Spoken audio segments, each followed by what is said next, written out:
Good morning from the 1970s. I'm Michael, 30 years old, single, and ready to mingle. Ever wonder what it costs to live in 1970s New York as a single guy? Let me break it down for you. I rent a one-bedroom for about $200. It is spacious, and I really like my colorful kitchen space. I'm a respectable office guy, work as a clerk in an insurance company. I really enjoy my walk on the busy streets of New York every morning.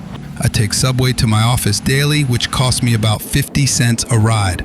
That's $22 a month if I ride twice a day for 22 workdays. We work about 38 to 40 hours a week.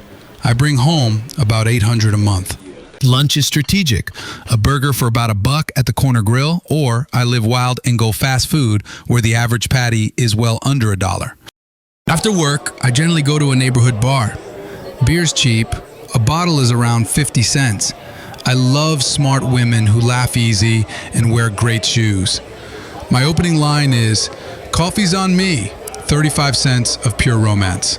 Everybody smokes in the 70s. A pack of cigarette hovers well under 50 cents. So, in total, I spend around $400 a month and save the remaining $400. If I go like this, I can buy my own home of around $40,000 and I can stack a down payment in 3 to 4 years. That's the plan. Sometimes I tell my flip clock, in 50 years, everyone will live like kings. Future viewers of the 2020s, is that true?